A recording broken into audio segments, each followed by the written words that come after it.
Hey tous les gars, j'espère que vous allez bien et aujourd'hui on se retrouve non pas pour une vidéo gaming mais pour une vidéo... Ouais, en fait si c'est un peu du gaming mais on va pas jouer dans cette vidéo. Je vais tout simplement vous donner quelques astuces pour bien débuter sur Call of Duty Modern Warfare en mode Battle Royale, donc le Warzone de Call of Duty Modern Warfare. Donc c'est vraiment cette vidéo, il va y avoir un petit gameplay de fond qui n'est pas le mien évidemment. Et puis ça va s'enchaîner les gars, donc restez bien jusqu'à la fin si vous voulez vraiment bénéficier de toutes les informations et les astuces que j'ai à vous donner. Et puis je pense que sur ce on peut commencer la vidéo les gars, bon visionnage.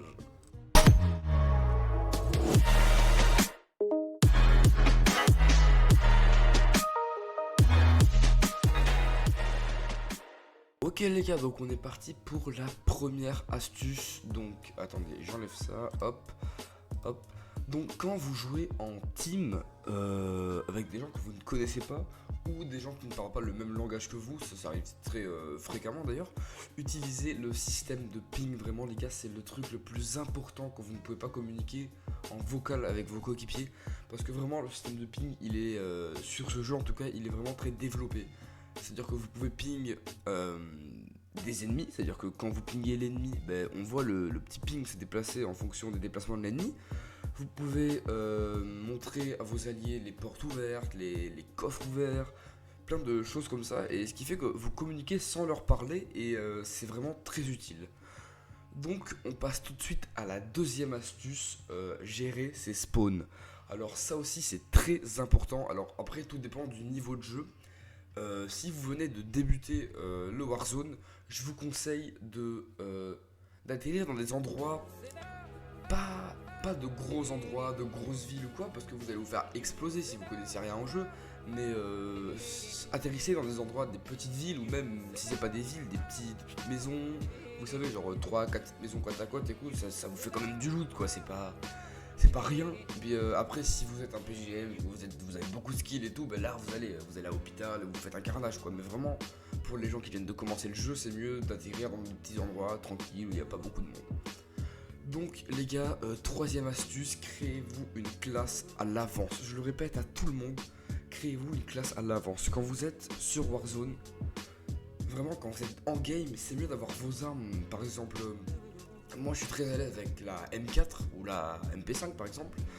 Et c'est pour ça que je me suis créé une classe M4 et une classe MP5. Donc c'est à dire que je suis allé dans mon Warzone, j'ai fait classe, j'ai pris l'arme que je voulais, l'arme avec laquelle je suis le plus à l'aise. S'il y en a qui sont à l'aise avec des batteuses, faites-vous une classe à la batteuse. Mais parce que c'est vrai que les armes dans le Warzone, il y en a qui sont bien, mais il faut avoir de la chance pour vraiment avoir les bonnes armes. Par exemple, quand vous tombez sur un Kar98 mais bien customisé et tout, il faut vraiment avoir de la chance. Du coup, ce que je préconise moi, c'est de vraiment faire mes classes à l'avance.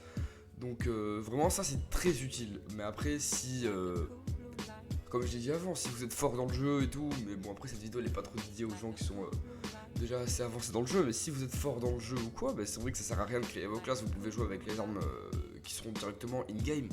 Mais c'est sûr que pour les gens qui viennent de commencer, qui ont fait un peu de multijoueur, qui se disent ah cette arme elle est pas mal et tout, c'est mieux de prendre cette arme et de la customiser avec vos équipements et tout quoi, c'est carrément mieux quoi.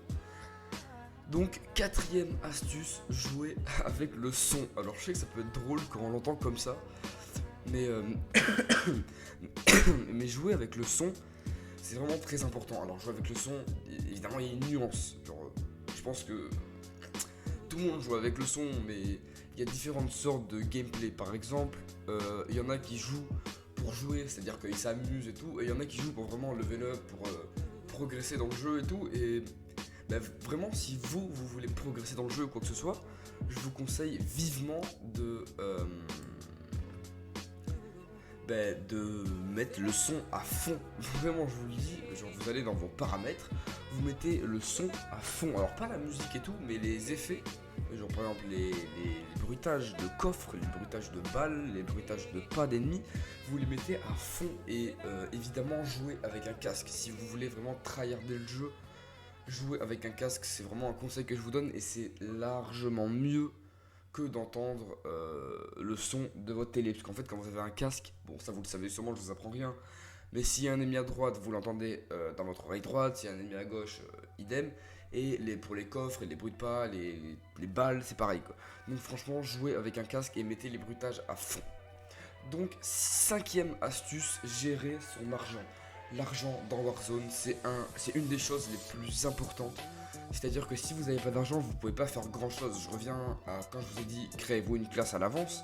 Si vous n'avez pas d'argent, il faut attendre qu'un largage tombe du ciel. Et des fois, il tombe pas là où vous êtes, vous voyez. C'est-à-dire que vous pouvez être à l'opposé de la map.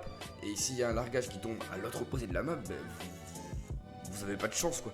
Donc c'est mieux vraiment de gérer son argent. C'est-à-dire que trouvez de l'argent, mais ne le dépensez pas pour rien. C'est-à-dire que si vous avez 4 plaques par exemple, bah, n'achetez pas 1500 pour une cinquième, vous le trouverez sûrement dans une maison ou quoi. Donc vraiment gardez votre argent, et même si vous êtes en team et que vos alliés sont déjà morts au goulag ou qui sont au goulag, mais vous savez qu'ils vont mourir parce qu'ils sont pas très ouf et tout, bah, gardez l'argent parce que ça coûte 4500 de ranimer un allié, c'est pas la chose la moins chère du marché. Mais 4500, bah, si les deux alliés sont morts, ça fait du 9000 quoi, et vraiment c'est pas négligeable. Donc vraiment gérez votre argent. Donc sixième astuce les gars, mettre sa minimap carrée. Donc alors ça c'est un truc tout con.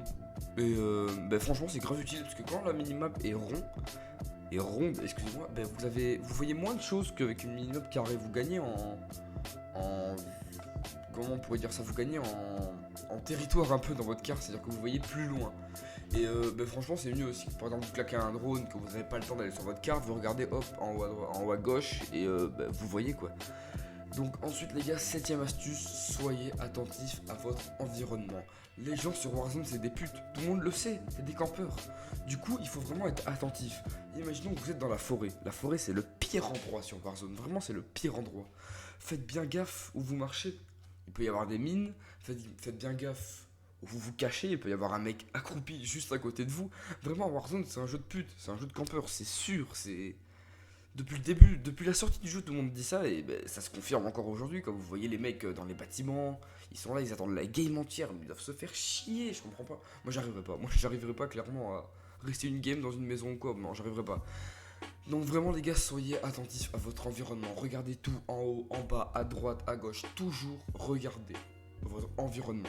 Il peut y avoir un mec qui vous tombe du ciel en parachute, si vous l'entendez pas, il arrive derrière vous, il vous défonce, c'est clair et c'est net les gars, il y a pas pire comme mort sur Warzone de se faire défoncer par un mec que vous voyez pas, vous marchez tranquillement et il arrive derrière vous, il vous défonce votre race, c'est incroyable. Moi je supporterais pas de mourir comme ça, même si je le fais déjà, je meurs tout le temps comme ça, mais bref, ça m'insupporte. Donc les gars, huitième et dernière astuce, toujours essayez de prendre la hauteur sur votre ennemi. Imaginez, vous êtes en game, vous êtes là, vous faites un fight, donc il peut y avoir des fights courts et des fights longs. Des fights courts, c'est le mec arrive derrière vous, il vous défonce. Vous n'avez pas le temps de réagir. Des fights longs, c'est vous avez vu l'ennemi vous a vu et là on s'engage dans un fight long. Donc vraiment essayez de prendre la hauteur tout le temps. Quand vous voyez que votre ennemi vous a vu, essayez de monter sur une petite colline, essayez de toujours avoir une longueur d'avance sur votre ennemi. C'est-à-dire que, imaginons que l'ennemi se cache derrière une pierre, vous montez sur la colline et la pierre elle sert plus à rien, quoi, c'est tout. C'est très important de prendre la hauteur, vraiment. Donc les gars, je pense qu'on a fait le tour. Si cette vidéo vous a plu et surtout vous a aidé, n'hésitez pas à lâcher votre plus gros pouce bleu les gars. Et puis moi je vous dis à la prochaine dans une vidéo les gars, hein. Ciao ciao.